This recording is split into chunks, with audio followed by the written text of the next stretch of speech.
Disclaimer. Tick-tock goes the clock, and all the J.K. Rowling they fly.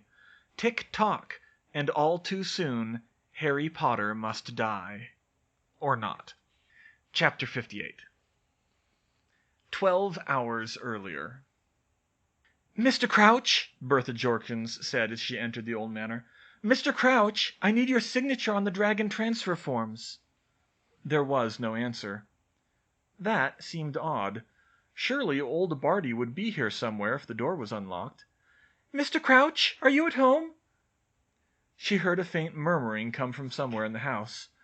Her curiosity piqued. She tiptoed forward to investigate. As she approached one of the bedrooms, the murmuring resolved itself into two voices, one a soft, raspy tenor, and the other the high squeak of a house elf. "And the Quidditch World Cup is being held in Britain this year, sir," the house elf squeaked. "Is it now?" the man's voice said. "We must have offered an arm and a leg to get that," the man's voice mumbled. He sounded dazed and dulled, despite his insight. "Britain's not the best place to move that many people in and out." That wasn't Mr. Crouch's voice, Bertha thought, and he already knew all about the World Cup. Who was he, and why was he here? "That'd be nice to see," the dulled voice continued. "It's been so long since I've seen a Quidditch match." Maybe Winky can be asking your father to let you go to the final. You's being a good boy, and you can be hidden." His father? Something was up. Mr. Crouch's only son was long dead. "I'd like that, Winky. It's good to have a friend here." "Winky is glad to help, sir. I has been telling your father that he should be treating you better, Master Barty." Bertha covered her mouth with her hands to suppress a gasp. It was Barty Junior, one of the most vicious Death Eaters, still alive and being kept in his own home. Mr. Crouch had broken his son out of Azkaban! She would have to do something about this. Suddenly there was a commotion at the door. "What was that?" Barty Junior said in a voice that suddenly wasn't dull and dazed at all. Barty Crouch Senior arrived home to find the front door ajar. That alarmed him at once. Either his son had finally broken out, or this was the one time in 40 years that he went out and forgot to lock the door. He ran inside and straight to his son's room, only to run into a witch in the hall. "Bertha?" he said in surprise. "Mr. Crouch!" "What are you doing here?" he demanded, his eyes bulging. "Wondering why you have a Death Eater in your house," she said. I don't know what you're talking about. I have a Death Eater in my house? How dare you?" But he knew she knew. He drew his wand. Bertha had hers out in a flash. "Don't come any nearer," she said. "Expelloramus!" Bertha tried to block, but her boss was too quick for her. "Did you think you could stop me?" old Barty demanded. "I was head of the Department of Magical Law Enforcement. I led the fight against he who must not be named. Now we can't have you remembering any of this. Ah!" Without warning, old Barty crumpled to the ground. Bertha looked around in shock, searching for the source of the attack. Then a thin hand reached up and pulled an invisibility cloak down, revealing a tall man with pale hair and a freckled face. Barty Junior. Bertha was grateful for approximately 1 second before she remembered that her savior was a Death Eater. "Son, no!" Barty Senior shouted from the floor. "Get back in your room! Get back in your room this instant!" "Master Barty, yous must hides!" the elf squeaked, running out of the bedroom. Quick as a wink, Barty Junior snatched up his father's wand from the floor and pointed it at the elf. "Imperio!" The elf stopped and turned glassy-eyed. "Do not try to stop me." "Son, stop this!" "Not this time, father. I've finally broken your control," Barty Junior said, a fanatical rage in his eyes. "How about a taste of your own medicine, eh? Imperio!" Bertha gasped softly again as the implications hit her. Old Barty had been using the Imperious Curse on his own son. The older man now twitched as he seemingly fought the control, but he stilled, his eyes glazing over. "Continue to go to work and live your life as normal," his son ordered. "Continue to act as if I am dead. When you buy a new wand, claim your old one was broken. Do not try to find me, or send Winky to do so." Bertha edged towards her fallen wand, but Barty Junior saw her. "Not so fast! Imperio!" Bertha had no chance of resisting. "Why are you here?" "I needed your father's signature on some forms," she said. "Leave them here for him to sign and follow me." Obligingly, Bertha picked up her wand and followed her captor. Barty Junior led her out the door, took her by the hand, and started apparating. Barty knew all the waypoints where one could apparate internationally without arousing too much suspicion, particularly some seedy places in Jersey, Luxembourg, and Liechtenstein. He needed time to rest after apparating that far, but he had no trouble pacing himself. While he rested, he made Bertha bring him up to date about the goings-on in the Department of International Magical Cooperation. It was surprisingly interesting. Once he got to the former Yugoslavia, things were chaotic enough that the borders weren't patrolled very well. From there it was a straight shot to the place that he had overheard from Dolohov was his master's fallback base of operations in Albania. Once he knew he was within range, he pressed his father's wand to his left forearm.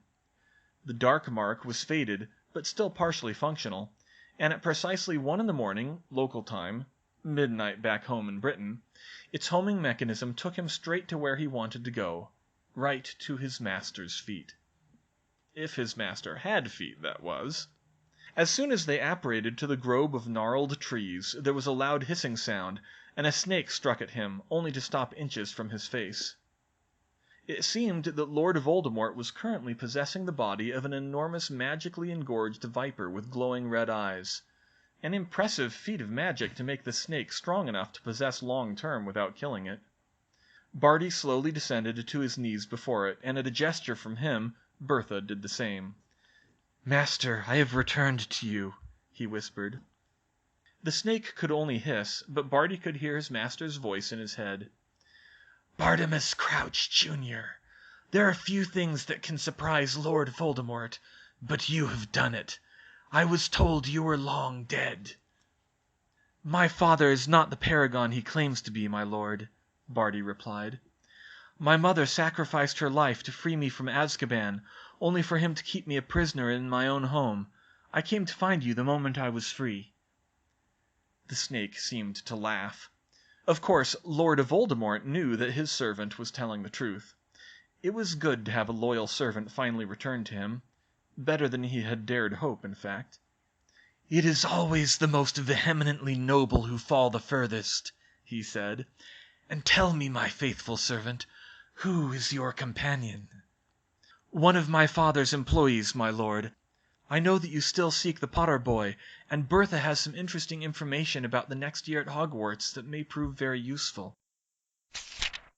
After some shuffling around, Professors McGonagall and Flitwick and a trio of Aurors led Sirius and Pettigrew out of the infirmary to a more secure location so that they could be questioned. With the third-year Gryffindors and Ravenclaws going to astronomy class at the same time the Aurors and interrogators were running in and out of the school, the news of what had happened was already sure to be spreading like wildfire, but for now the 4 students in the hospital beds were resting in quiet. Hermione assured Professor Vector that she was all right and told her she could go back to bed, to which the teacher reluctantly agreed. But while Hermione was already calming down, Harry, Ron, and Ginny were only starting to feel the full weight of the situation. With Harry, at least, it didn't surprise her. He always seemed to go into shock for a little while after one of their adventures. She was starting to worry about Ginny, though. She hadn't been involved in one of these messes of theirs before. She had been unconscious during the fight with the basilisk. So we did it, then?" Ginny said in a small voice. "We won?" "I guess so," Hermione replied. "As much as we could win, anyway, if Voldemort's still out there." "Eek!" "Sorry," Hermione sighed, making an allowance for Ginny's delicate emotional state. Is this what your life is like all the time?" she asked. It does seem to happen once or twice a year," Ron said. He sounded like he was trying to be humorous, but even he sounded shaky. "Merlin's beard! How can you do this all the time? I thought the Chamber of Secrets was bad, but... Hermione, I'm sorry. You were right about the Dementors. I just couldn't see it. Those things are the most awful creatures on earth." Hermione could see Ginny, who normally had an even stronger facade than herself, start to crack, so she did the only thing she could think of. With an effort she pushed herself out of bed and sat down on the edge of Ginny's bed and put her good arm around her to comfort the younger girl, as Professor Vector had done for her. Ron wasn't far behind. He hobbled out of his own bed on the crutch that he had complained until Madame Pomfrey had set out for him, and sat by Ginny's other side. His hands were shaking. I reckon you were right, Hermione," he said. I thought you were just flipping out, but it's different when you see them up close." "Thank you," she said to both of them. "It'll be okay. It'll get better with time. That's the most important thing I've learnt." "You saved me again, Hermione," Ginny said. "Twice. I don't know how you keep managing it. How did I deserve a friend like you?" "A friend like me?" Hermione said. "That's not very fair. It's by hanging around with me that you got into this mess." "No, I don't think that at all. Ginny started, but Hermione started sniggering softly. I'm kidding. I know you don't think that, Ginny, and you never had to do anything. Friends stick up for each other like that." She looked over to the fourth bed where her closest friend still sat, unmoving, staring into space. "Are you okay, Harry?" Yeah, I'm fine," he said, snapping out of it. I'm happy, really. It's just that I wanted to kill him. I wanted to kill him so much. I probably would have if I knew a good spell to do it. But I was all wrong, and you were the only one who had a clue." "It wasn't your fault, Harry. You had no reason to think different." "I know, but it's just so messed up. With the Ministry and then the Dementors, I almost lost him as soon as I found him." "Yeah, but you didn't, though," Ron said. "And Dumbledore said he'd clear up everything. Just think, you can get away from the Dursleys, and I bet Sirius will let you visit us any time you want." Harry smiled wistfully. There were tears in his eyes. "Yeah. You know, the one thing I always wanted growing up was for some long-lost relative to take me away from there." Hermione smiled. "Well, it looks like you've finally got your wish, Harry. And don't ever think you don't deserve it. It couldn't have happened to a better person." By breakfast, the story was on the lips of the whole school that Sirius Black was innocent, and the real murderer had been caught by the usual Gryffindor suspects. Lavender and Parvati visited the hospital wing as soon as they were allowed out of the dorm in the morning, where they found Hermione being served an early breakfast that she was struggling to eat, left-handed. "You did it!" Lavender squealed happily. "You bound a servant of the Dark Lord by spells unknown. See, we told you the prophecy was about you." Yes, it was a real prophecy," she admitted. "But Professor Dumbledore said that Professor Trelawney has only made one other prophecy before." "Sure, but they were important prophecies, weren't they?" Parvati said. Hermione rolled her eyes. It looked like nothing would convince these girls to cast a skeptical eye at the divination class. "I guess so," she said. "I'd just appreciate it if the next prophecy didn't involve me almost getting kissed by a Dementor, and then almost getting blown up by a perverted madman. I could do with a quiet year for once." The other girls paled at that. After she finished her breakfast, Hermione turned her attention back to academics. "Madame Pomfrey, may I please get out of here? It's only my hand that's hurt, and I really don't want to miss Arithmancy." Pomfrey rolled her eyes. "You and your Arithmancy, Miss Granger. Very well, but I don't want you doing any writing, lifting, or spell-casting with that hand until I say so, and you'll need to come in to have the bandages changed twice a day. I suggest you get one of your friends to take notes for you." "Yes, ma'am, I will," she said, but even as she said it, she thought perhaps she could be a little more resourceful than that. "But aren't there such things as quills that write on their own, ma'am?" "Of course, but they're very expensive, and you'd need to go to Hogsmeade to buy one anyway," Madame Pomfrey said idly as she changed Hermione's bandages. Hermione remembered certain of her antics over the course of the year. "That's okay, Madame Pomfrey," she said. "I think I know where I can get one." She had just enough time before Arithmancy to run up to Gryffindor Tower to load up her books and parchment in her shoulder bag, and then rush over to the tapestry of Barnabas the Barmy. I need a quill that writes on its own. I need a quill that writes on its own. I need a quill that writes on its own. The room of requirement furnished a writing desk and a bin full of odd quills. Many of them were broken, and she tossed them aside at once. Some of them still seemed to work, though. The ones that reliably stood on their points by themselves she tested by placing them on a piece of parchment and speaking aloud. Some of these didn't respond to the noise, wouldn't dip in the inkwell, wrote in an illegible scribble, or misspelled words, but she kept going as quick as she could until she found 2 dictaquills that seemed to work perfectly. Out of curiosity, she also tried a large acid green quill that caught her eye in the bin. She stood it on its point on the parchment and spoke, "My name is Hermione Granger." The quill, however, didn't write the words she said. Instead, it wrote, "Hermione Granger, a stunningly pretty muggle-born girl who has faced the wrath of dark wizards, giant monsters, and demons alike." Hermione started laughing. She had no idea what kind of quill that was, but she decided to keep it for its entertainment value. As soon as she walked into Arithmancy, everyone turned and stared at her, which felt incredibly awkward, but she tried not to let it get to her. Hermione had meant to present her laser charm in class today, which she succeeded in doing left-handed, but only after 3 tries. For a bonus, she tried to show the self-tightening slipknot spell she had used on Pettigrew, but she couldn't quite twist her left hand the right way, so she just wrote out the arithmetic expansion with her dictaquill, which attracted a fair bit of attention itself, and handed it in to Professor Vector. Even after all this time, Professor Vector was impressed that she crafted that spell that fast in her head. She barely noticed after they were dismissed, when Rebecca Gamp came in to stride alongside her. "Well, Granger, it looks like you managed to survive another year," she said. "After all, what could happen in another 3 weeks? Well, besides Pettigrew breaking out and coming back for revenge, if the rumors are true." "I don't think he'll escape," she said. "He's under guard by people Dumbledore trusts, and they know he's an animagus. He's not going anywhere." Besides that, she knew the part of the prophecy where Trelawney said Pettigrew's fate is sealed. "Well, that must have been scary out there with the Dementors. I don't know what I'd do if they got that close to me."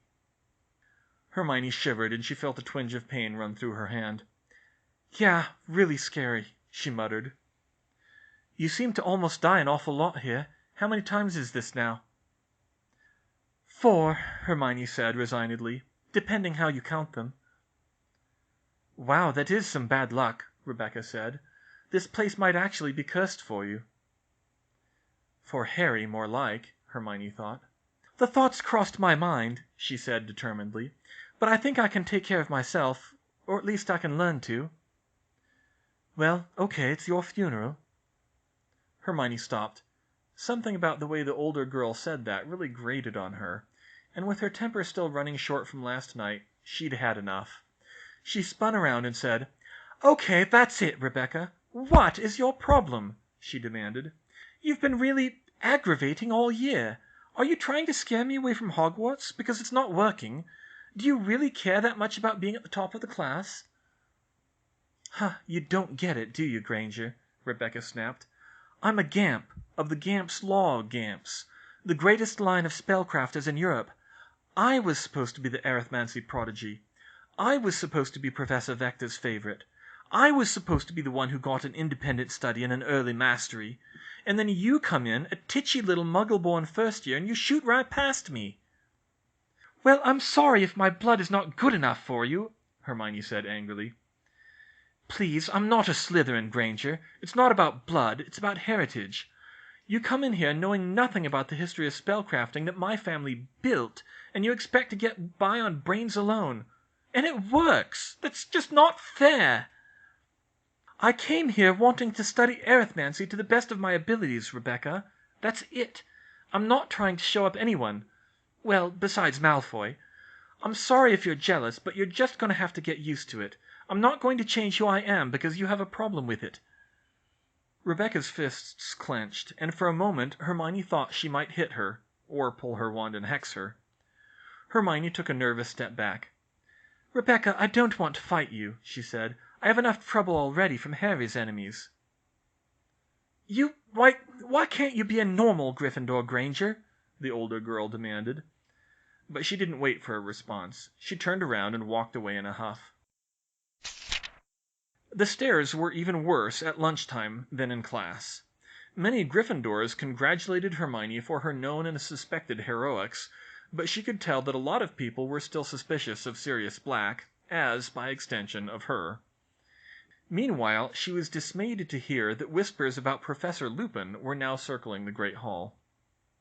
"I don't know how you do it, Harry," she said as she sat with her year-mates. They hadn't had a chance to talk all morning. "Any news on Sirius?" "He's in custody," Harry replied. "But Dumbledore says Fudge is playing nice now, so it should be sorted by the end of term, hopefully." "That's some good news for a change. You—" "Hermione!" She was interrupted by a tall pair of exuberant redheads. "Oh, great Lady Arithmancer!" said Fred, bowing at the waist before her. "Ye who hast cleansed our house of the foul traitor," George added, also bowing. "I may have doubted you before, but that plan was brilliant," said Fred. "Yes," said George. "Lupin, Pettigrew, Black, the map. I don't know how you did it, but that was almost Dumbledore-worthy." "It really wasn't," Hermione disagreed. "I made one guess about Professor Lupin. The rest was just luck." "But that's the best kind of plan, though," George said with a chuckle. "The one even you didn't see coming." "I just can't believe that rat could be an even bigger rat than we thought," his twin continued. "Anyway, it's good to see you still alive and kicking. And inventing spells. And fighting Dementors." "Ugh, the less said about that, the better," Hermione interrupted. "But did you or did you not cast the Patronus charm?" asked Fred. "Well, yes, but only because I've been practicing it every night before I go to bed for 3 months." The twins laughed. "That's our Hermione," George said, clapping a hand on her shoulder. "Only you could give an answer like that." "And more importantly," Fred continued seriously, "is it true you screamed in the minister's face for a full minute?" Hermione turned a vivid shade of magenta. I think it was more like half a minute." They laughed again. "Brilliant," said Fred. "Dad says there's loads of people in the ministry who'd love to do that to Fudge if they could get away with it. And did you not also hex a Death Eater in the face?" "Left-handed," added George. Hermione covered her face with her good hand. "Oh, great! Now I've started a pattern." This caused still more laughter. "Branching out this year, I see. So who's on your list for next year?" asked Fred. She sighed heavily and glared up at them. "Whoever does the most evil and or idiotic thing in my presence. So probably you two." They wisely backed off.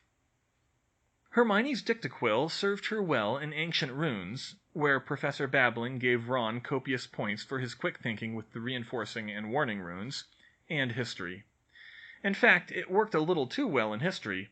Not having to take the notes herself, she actually fell asleep.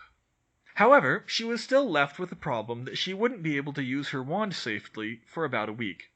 Her Charms, Transfiguration, and Defense classes, not to mention revising for exams, would be a challenge. Well, she'd just have to do something about that, wouldn't she? After classes ended, she climbed back up to Gryffindor Tower. To her delight, the security trolls were gone, too. Once in the common room, she took a careful look around at everyone's hands. "Neville!" she said when she found what she was looking for. "Yep, hi Hermione," her excitable classmate said. "What's up?" "You're left-handed." Yeah, so?" "So I can't use my right hand at the moment. I was wondering if you could teach me how to cast spells properly with my left hand." Teach?" Neville said in surprise. "You want me to teach you?" "Sure, why not?" Well, don't you think you should ask someone with better grades and stuff? You do pretty well in Charms. Your wand handling is fine. And you'd have to be pretty bad to be worse than me at left-handed casting. Didn't you hear what I did to Pettigrew?" Neville perked up. "You mean the beetles? That's true?" "Unfortunately, I'm lucky it didn't backfire completely and nail me. That's why I need you to teach me." "Oh, well, I guess I can try." "Great, thanks a lot. Let's see if we can find an empty classroom before dinner, if you don't mind." Neville got up and went with her. He definitely had an extra spring in his step at being told he was better than Hermione Granger at something. "Say, Hermione, thanks for talking to McGonagall for me," he said. "She rescinded my password ban, and my Hogsmeade ban, too. I can go on the last visit on Saturday." "It was the least I could do. I'm just sorry Crookshanks got you in so much trouble in the first place." I guess it was for a good cause, though." "Ah, here we are," Hermione said as they found a classroom. "Okay, how do you want to do this?" "I don't know. Why don't we just start with the levitation charm? You can demonstrate it and then work me through the wand movements." "All right, I guess," Neville said. He waved his wand and said, "Wingardium Leviosa." A chair rose into the air and floated back down. "Huh, that was a mirror image of how you cast it right-handed," Hermione observed. "Are all spells like that?" "No, some wand movements are mirrored and some aren't, and a few are completely different. I don't remember which, though, but it's a lot easier with charms than Transfiguration. The Standard Book of Spells actually has a left-handed edition that I use." A left-handed book? That was a new one on Hermione, but it made sense. She attempted to wave her wand the same way Neville had. The chair only rattled on the floor, but she kept working. It took a lot of practice to get the wand motion smooth and precise with her offhand, as if she were in first-year charms all over again, but she finally managed it. The bad news was that it probably wouldn't help her in class tomorrow, but she would keep at it. It might take practicing all summer, and luckily she could make her own toy wands to practice with if she bought enough of Flitterbloom. But she was determined not to be caught without a working wand hand again. Things seemed to be looking up for Hermione, so she should have expected the other shoe to drop. It was Friday morning when it happened. She didn't usually receive any post on Fridays, so she was surprised when an owl dropped a letter on her plate. She opened it and at once turned as white as a sheet. "Oh, no!" she breathed. "Hermione, what is it?" her friend said. "He wrote them." "Huh?" "Fudge wrote my parents. They're pulling me out of Hogwarts." "Dear Hermione, you have a lot of explaining to do, young lady. From your letters, we were under the impression that everything was fine at Hogwarts, with no mortal peril this year. Imagine our surprise when we received a letter from the Minister for Magic himself that casually stated you were personally involved in the capture of a mass murderer who had been hiding out in the school the whole time. It also seems that the school was broken into twice this year, which you never mentioned to us, and the minister had to apologize that those dementors you mentioned went out of control and tried to kiss you. He didn't explain what that meant, but from the capital letters we're guessing it's more than an unwanted smooch. We want a full explanation from you about exactly what's been going on this year, and we will be writing to your teachers to make sure it's accurate. One thing we do know is that we will be sending your application to Beauxbatons immediately. No arguments this time. We've given the wizards in Britain too much leeway as it is, and obviously none of them knows how to keep a school safe. As your parents, it's our duty to get you out of there before your luck runs out. If you behave yourself, we can let you visit your friends later this summer, but you will not be returning to Hogwarts next year. Love, Mum and Dad." The whispers began to spread across the Great Hall at once. Withdrawals were quite rare at Hogwarts. A lot of the Gryffindors looked appalled. "They can't do that!" Ron yelled. "They can't pull you out of Hogwarts!" "Yes, they can, Ron," she said dejectedly. "They're my parents. They can send me to any school they want. I can't stop them." "You have to talk to them," Ginny pleaded. "Tell them you don't want to go anywhere else." Hermione shook her head. "I was surprised they even let me come back last fall. There's a reason I didn't tell them about Sirius's break-ins. I'll only get myself in more trouble for trying." "But there's got to be something you can do," Parvati said from down the table. "You should talk to Professor Dumbledore. Your parents are muggles. There's got to be some limits on what they can do to you." "Parv!" Hermione recoiled in shock. "Even if Dumbledore has the power to override the choice of schools, which I doubt, I don't think I could actually do that to my parents. That'd be almost like running away from home or something. I'm sorry, everybody. I don't think I'll be able to come back." All of her friends were dismayed, but she wouldn't hear another word to stop her leaving. As much as she wanted to stand by them, she knew when she'd been beat. It won't be the same without you, Hermione, Ginny told her. I know. Merlin, I know. I'll have to try to start over in France and everything. But I promise I'll still write, and I'll still visit during the summers. And actually, I'll be of age for spring term 6th year, so I could transfer back then if I want to," she added hopefully. "That way we could still finish together." "That'd be nice," Harry said softly. She paused and looked at him. "Are you going to be okay, Harry?" she said. "I'm going to worry about you more than anyone else. I won't be here to keep yourself from getting killed any more." That was a sobering thought for Harry. Hermione saved his life with alarming regularity, and he was amazed that she would stand by him with all the trouble he got into. But he put on a brave face and said, "I can get by. Ron and Ginny will still be here, and I'll be able to write Sirius now for help. I won't ever be able to pay you back for that." "I told you it's no less than you deserve, Harry," she replied. "Just stay alive and that'll be enough for me." It took a real effort for Hermione to get through breakfast after that news, but she managed it, and she intercepted Professor Vector at once when she left the hall. "Professor," she said, "it's my parents. I got the gist of it from the high table, Hermione," Vector said solemnly. "So you'll be leaving us next year?" "Yes, I'm sorry, Professor. I can't stop them." "It's all right," she said comfortingly. "You can still keep in touch with us. I'll be sorry to see you go, but I'll at least be glad to know you're safe, and I still want to help you with those papers any way that I can." Hermione nodded sadly. "Could you do something else for me, Professor?" "Anything, Hermione." "Please try to keep Harry safe. You know how much danger he seems to get into. He needs someone looking out for him."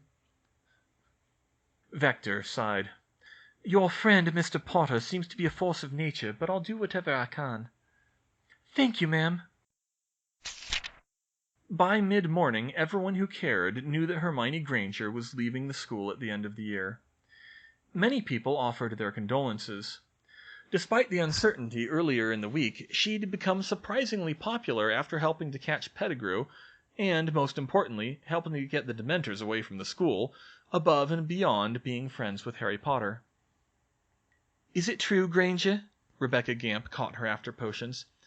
"Mummy and Daddy are pulling you out of here?" "There's no need to gloat, Rebecca," Hermione grumbled. "You sound like a Slytherin." "Oh, that's low, Granger," the Ravenclaw said.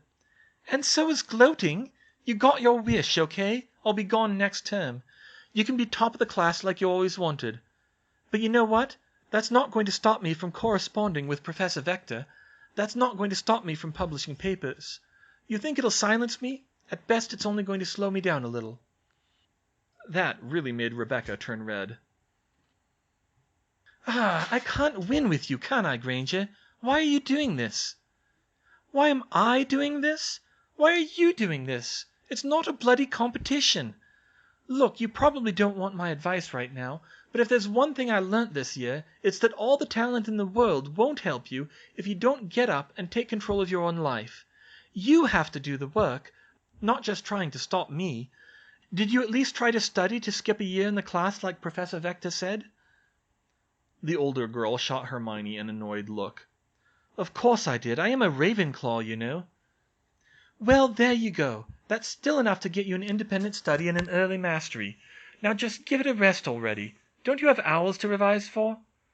Hermione stormed off before Rebecca could reply. Some days the people around here really got to her. She wondered if that's how Ginny had got so jinx-happy. As she hurried away she made it to defense class early, though Harry and Ron turned out to be close behind. They hadn't been able to talk to Professor Lupin since the incident, and when they arrived, they were surprised to see Professor Lupin sitting wearily at a student's desk moved to the front of the classroom, while Hagrid was sitting on top of the teacher's desk, the only piece of furniture in the room big enough to support him. "Hagrid, what are you doing here?" Harry asked. It was Lupin who answered. "Well, after the unfortunate incident the other night, the Board of Governors was not pleased that Headmaster Dumbledore hired someone like me. Several of them wanted to fire me on the spot." "What? That's not fair," Hermione said. "You can't leave," Harry agreed. "You're the best defense teacher we've ever had. Who cares if you're a werewolf?" Lupin shook his head sadly. "I know you don't care. Perhaps even your families won't. But not everyone is so tolerant. I've already received a few howlers from enraged parents, and so has the headmaster." "It's stupid," Hermione complained.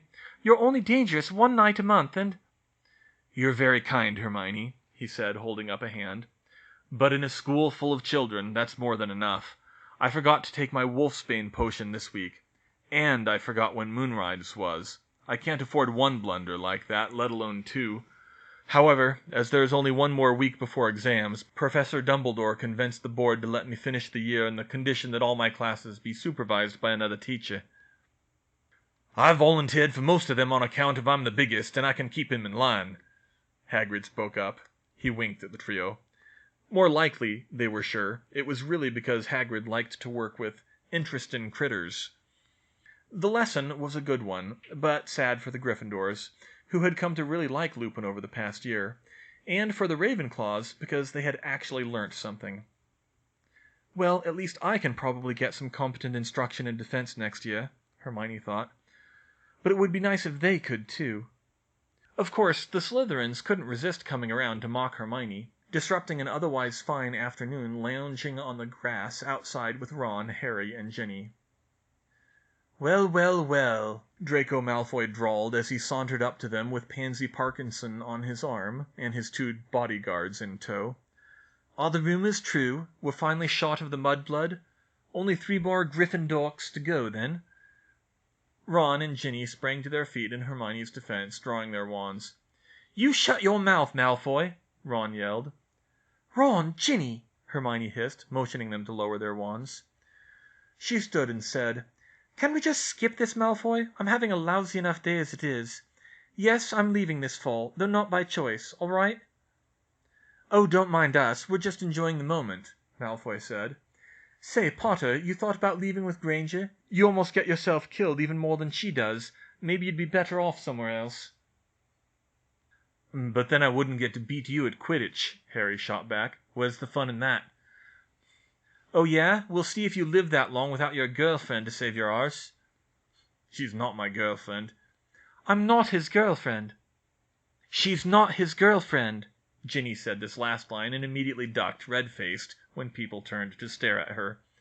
"Sorry," she squeaked. "Ha! Too bad for you I'm taken, Potter," Parkinson said. "You seem starved for choices, a weasel and a chipmunk." Hermione flinched just a little. "You take that back," Ginny said. "You want to make me?" Ron, Ginny, and Harry all drew their wands, and the floor Slytherins responded in kind. "Ha ha ha," Malfoy said. "It's 4 wands to 2, plus the weaselette. Granger's got a busted hand." Hermione turned determined again. "Busted hand, huh?" she thought. "You know, Malfoy," she said, "if you fancy yourself an Arithmancer, you should at least learn to count. Ginny's easily worth a 3rd year when it comes to hexes. And did you hear about that hex I used on Pettigrew? The one Madame Pomfrey didn't know how to cancel? I can cast that left-handed just fine." She saw Malfoy start to sweat just a little under her glare. He probably wasn't expecting her to be so resistant to his taunts. "Come on, I have an exam to revise for," she said. The two groups kept their wands on each other until they separated, but the Slytherins didn't advance. Only Malfoy shouted after them, "Next year, Potter!" "Bring it, Malfoy!" he yelled back. Just the same, Hermione was stewing as she walked away. She'd never liked her front teeth ever since they grew in. Her parents said they weren't that bad, and she could easily fix them by wearing a removable brace for a year. But she knew there must be magical ways of fixing teeth. She'd been at Hogwarts 3 years now and never seen a witch or wizard wearing braces. That and the few people she'd mentioned them to thought they were a ridiculous idea. The spells were probably much faster, and less painful fixes, too. She'd brought up the matter last summer, but she should have known better with a couple of dentists. This was something Mum and Dad were sure they knew all about, and they said that teeth and magic shouldn't mix. Hermione was starting to wonder if they just didn't want to be made obsolete. Maybe she should push a little harder on the matter this summer. "Store-bought wands, final test," Hermione said, and the dictaquill wrote her words down verbatim. That would have been great to have for their scientific tests all term. Destructive testing of the 1-gallon wand. Ready, Fred? Ready. Fred pointed the wand at the target and cast Diffindo. For this test, she wanted an accurate measure of the power the wand could deliver, and it seemed that it could probably withstand fairly powerful spells. So she had asked the room to conjure up a large block of wood, a thick tree trunk section, in fact, which Fred would cast severing charms at again and again until the wand burnt out. Not particularly powerful ones, though, so they could measure accurately. It was a decent measure of strength, which yielded surprising results. The cheapest toy wands could barely withstand a severing charm at all, and the middle ground ones an inch or so in. But this expensive wand cut nearly a foot before it sparked and shattered violently in Fred's hand. Of course, a real wand could cut down whole trees for years on end if its owner so desired, but it was still a surprisingly large jump. 11½ inches, Hermione measured. Wow, you could use that in a fight in a pinch. For a couple curses, anyway, Fred observed. No wonder it cost a gallon. Yes, but let's see how well it does against ours, Fred said. Yes, let's, Hermione said eagerly. She took up their best try at making a quality wand. They were proud of this wand. It had taken a lot of work, a lot more than 1 gallon's worth of work, to make it even better, they hoped, than the expensive toy. And now, in true Weasley twin fashion, they were going to destroy it. Toy wand test number 23, she said. Birch twigs selected for tight, straight grain. Magical glue and varnish believed to be similar to the 1-gallon toys. No rune carvings. And hippogriff tail hair core. Thank you, Buckbeak. Destructive testing, same procedure. Go ahead, George. George had his work cut out for him. Only a very strong wizard could cut down a tree in one stroke, and he was deliberately using weak spells. He cast Diffindo at the tree trunk section again and again, cutting deeper and deeper until his arm got tired, and then he handed it over to Fred, who eventually had to hand it back to George again. Hermione would have joined in, but she didn't want to risk using her left hand with that spell. Wow, this thing really takes a beating, George said as he started his second run. We're nearly through the... Crack! Thud! The noise wasn't the wand.